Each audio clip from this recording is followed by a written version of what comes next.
Welcome back to Boyos Network. My people, I don't come again with another interesting and trending things where they happen for Nigeria.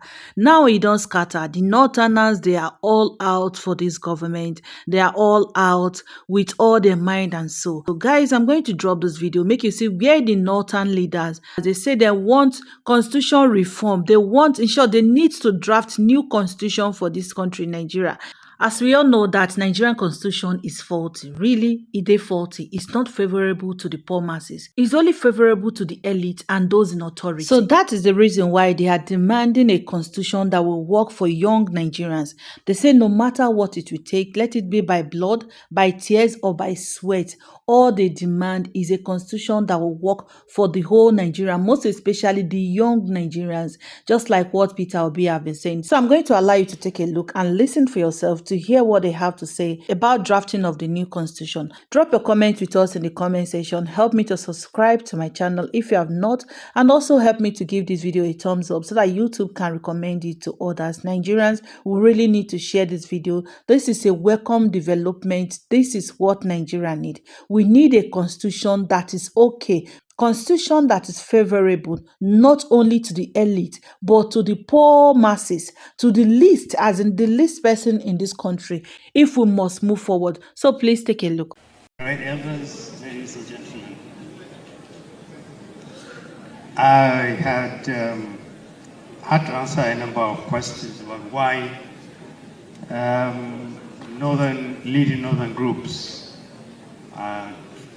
to which I belong to one, was not here in the numbers that was expected. I'm afraid I didn't have anybody's mandate to offer up an apology or to speak for them. But I suspect that the dominant thought behind the failure of northern groups to be here would have been the idea that this is just going to be another talk show. And quite possibly, because they are elite, it will be elites talking to elites, and no good thing will come out of this. Which is really sad. It's a very sad reflection. But prepare to be shocked. I think they will be correct too. Look at this room. The average age in this room would be, what, 45, 50, 55? The average age, with all due respect to the high table here, would be 60, 70. I don't know if there's anybody participating here who is 35 in this room, unless they are serving things. Yes, only you. The point I'm making is we've done this over and over and over again. We're trying to fix a country. We're trying to see if we can produce the best constitution, and we're using the same language that the British did from day one. How do we create a country where the elite determine what happens? It was never about the citizen, never. Why aren't we talking about the citizen's constitution? Why are we talking about ethnic federation, types of federation, types of groupings? What is the difference between the poor man in the village in Kano, city, a town without drinking water, no tarred roads, or in Zamfara, who lives daily with killers and bandits? What difference do the number of local governments they have? What is the difference between how many local governments they have between them and Anambra or Akwa Ibom? We are not concerned with the citizen. If we're going to rebuild Nigeria, it has to be on the basis of a nation of citizens, not a nation that we elite want. This is what we have been getting wrong. We're talking about how we want to see Nigeria. Nobody's talking about the federation of citizens. First, identify the citizen. Go back to the Constitution. Read Chapter 2, the fundamental objectives and directive principles of state policy. Read what is in there. That's the closest we came to defining what Nigeria should be, how Nigeria should govern, what ideals we should. Nobody talks about them. You know what they did with that? They created a fantastic Chapter 2 and took out the bullet out of the gun. They made it non-justiciable. And that was the closest to define what is Nigeria? Who was it designed for? Why is it not possible for the citizen in Yobe to have the same rights, the same privileges as the citizen in Ondo? Why does it have why must he be defined by his ethnic group first, and not by his being Nigerian? Why can't we build a nation that gives the citizen first rights, inalienable rights that are the same wherever he goes, no matter what language he speaks?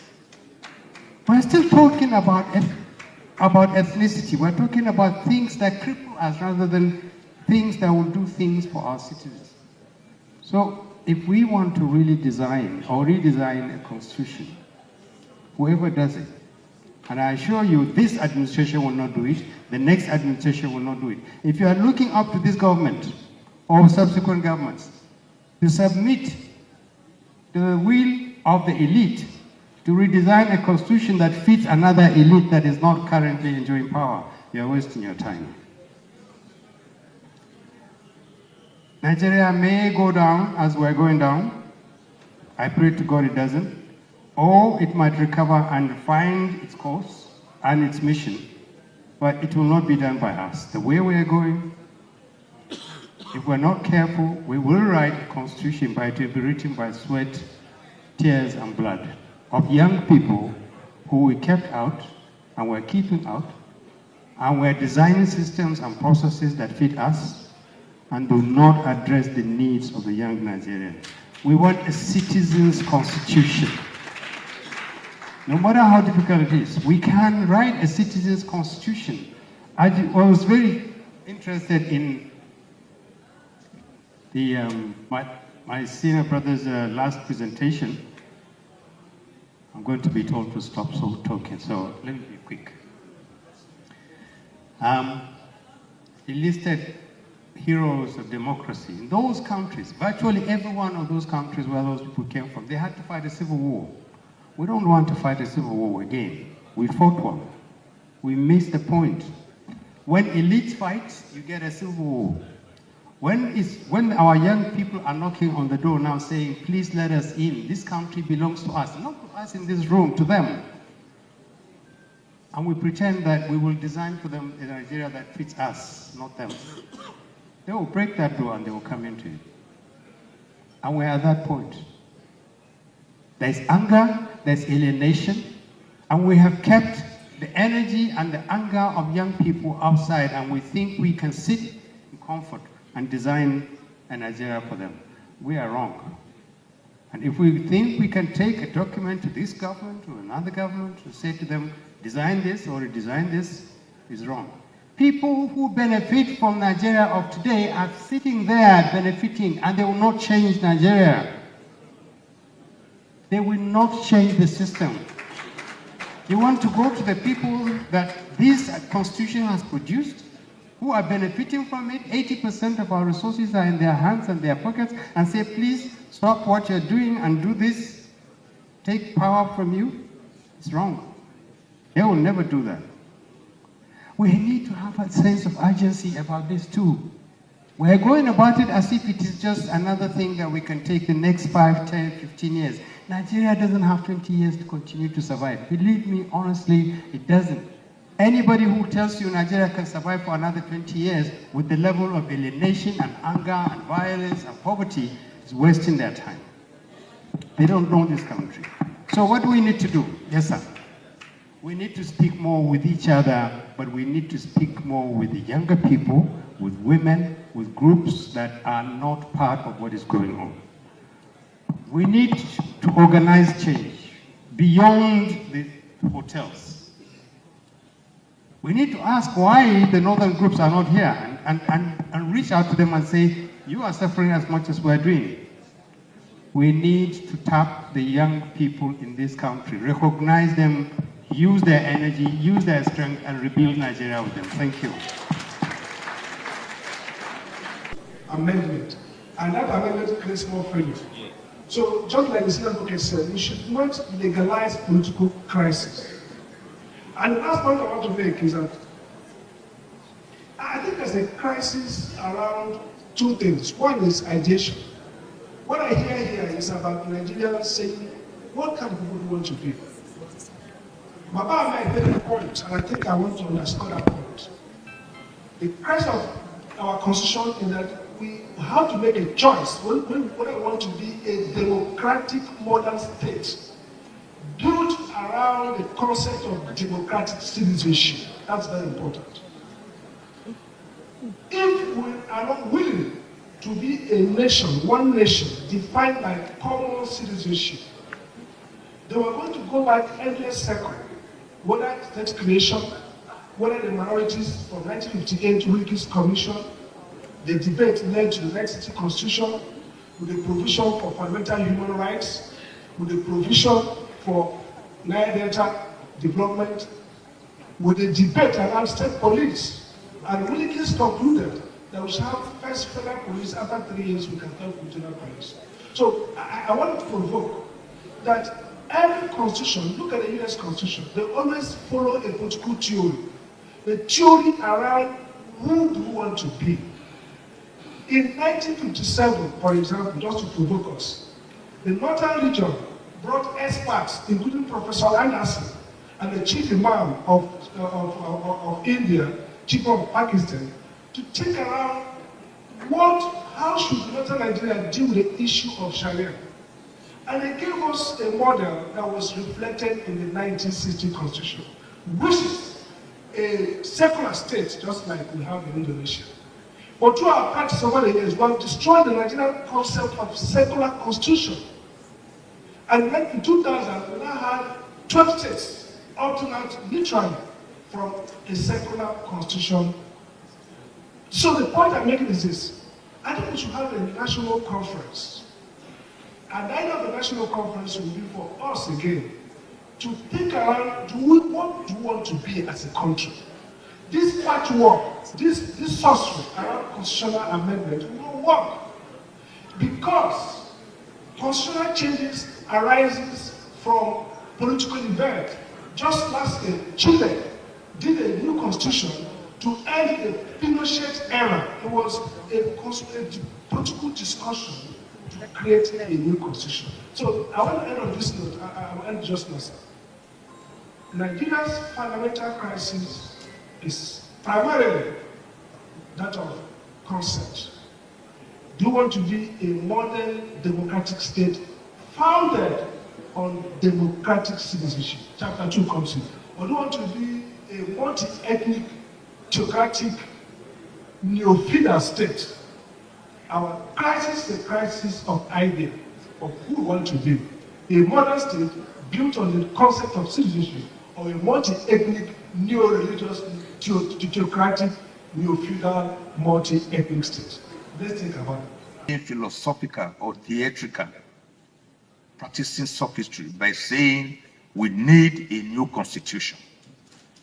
One, the present constitution was militarily imposed as a schedule attached to decree number 24 of 1999.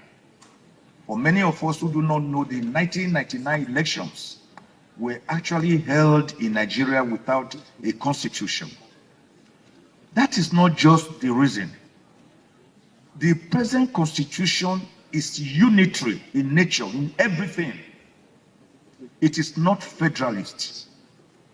And that is why there is over-centralization of power at the center. And that is why all political actors kill themselves to go to Abuja, because that is where the national cake is, where it is being shared, even though no one cares how the cake is being baked. You ask yourself one question: but for the constitution, why would we have 45 ministers? It's the constitution that says that. Why, for God's sake, are we having 109 senators with about 57 committees, 360 members of the House of Representatives with about 89 committees? Each committee is a house in itself because it has workers, special advisors, special assistants, personal assistants. So the money that was to be freed to carry out capital projects are used for recurrent expenditure, a lot of them for debt servicing. So Nigeria ends up using about 20 to 30% of our national income, about 70 to 80% of our national income to service debt and for recurrent expenditure, leaving only 20 to 30% for capital expenditure. You can see why we are not moving forward. So the constitutions, the fundamental flaws in the constitution have led to insecurity, to poverty, to anger, to separatist movements because of the inherent social injustice and lack of equality in it.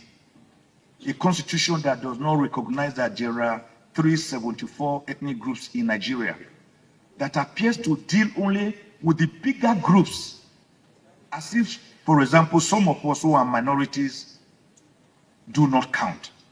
So we have continued to have this problem from the 1922 Clifford Constitution, the 1946 Arthur Richards Constitution, all of which were colonially imposed. Then up to the 1951 Maffasi Constitution, which tried to give us something of a federal setup, which was finally given to us after some constitutional conferences by the 1954 Legislative Constitution. I can tell you that the two best constitutions we have so far held or had are the 1960 Independence Constitution and the 1963 Republican Constitution. One was still under our colonial masters, but the other one was when we became Republican. And the provisions in that 1963 Constitution were to the effect that regions, the three regions there, whatever they produce in their regions, they will have 50%, while the government as a center has 20%, and then the other three regions will share 30%. And that was how it was done. Now, how do we now birth a new constitution? The National Assembly is afraid that they are already in place and we want to exclude them. No. The National Assembly will be involved. It is central. I see a situation where an executive bill is introduced by Mr. President, where he does not, any member of the National Assembly called non-executive bill, or the patrons, or any member of the public, saying we want the National Assembly, the Senate and the House of Reps, to empower, to have a law that brings about a constituent assembly, 3 representing each state of Nigeria, 1 for the FCT, making 109. They should form a constituent assembly that will meet, take all the 2014 over 600 recommendations of the National Conference, the provisions of the 1963 Constitution, the present work of amendment by the National Assembly, and then memorandum from all vital sectors of the society, the women, the youth, the students, the labor, elder statesmen and women, members of the military, traditional rulers, all of them will put forward memorandum. It is this that they will distill and draft a constitution. But that draft must be owned by the people to give it legitimacy. And that means it must be subjected to a referendum of the Nigerian people, as was done in 1996 in South Africa, as it was done in Kenya, as it has been done in Eritrea, in Bangladesh, in Iraq, in Iran, in Egypt? Why are we afraid of discussing ourselves? The way we are going, we can never get it right. And I want to say, Mr. Chairman, as I go to my seat, that the present setup of a presidential system of government is unworkable for Nigeria. America, yes, they have it. They have all the resources. And by the way, we need therefore to go to a parliamentary system of government. The type we had before January 15, 1966. It is less expensive, but more effective. Political parties campaign for votes, and they go to the center.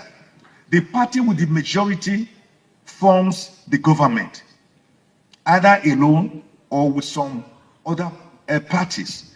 And then the prime minister comes from that party in the majority and is the head of the political party. He appoints ministers. All the ministers and the prime minister, the entire cabinet, are responsible to the legislature because they are all members of the legislature. The day the legislature passes a vote of no confidence on that government, the prime minister will resign automatically. So I want us to say that when we say we need a new constitution, it is because the present one is not taking us forward. In the year 1786, American Confederates, they decided to come together. They were already on their own, but they felt they needed a more perfect union because the center was too weak. So they met in Philadelphia, Pennsylvania, where they paneled out their articles, how we want to live together. 39 of them signed that constitutional draft that emerged from that convention that held between May 25 and September 17, 1887 in Philadelphia. And they agreed on having a presidential system of government, on a federal system of government, on separation of powers between the judiciary, the executive, and the legislature. And they also agreed that there will be what we call judicial review of executive actions. The reason they have stayed together with only 27 amendments since that time, a constitution that is just 7,591 words, is because they owned it. It was their document. They agreed to it. 39 out of the 50 people representatives signed, and it was subjected to a referendum of the American people. But our own constitution was given to us by military diktats, and nobody believes in it. No Nigerian believes in it. So everyone is like everyone to their tents, O Israel. I think this is the time and opportunity we have now to reclaim our lost destiny. We are going without a compass. Any journey without a compass, you will be lost. It is unfortunate when as I stand here, I feel bad that this is the fourth time I'm coming out for a national conversation like this. I was at the 2005 National Political Conference. I was at the Vision 2020 in 2009. I was at the 2014 National Conference. And here we are today again. The reason being that we have not got it right. Let us not deceive ourselves. You cannot cure a major cancerous sore with a mere balm meant for eczema. A new constitution is the way to go. Like Naaman the leper, this is the time for Nigeria to dip our constitutional problems into River Jordan so that we can be clear.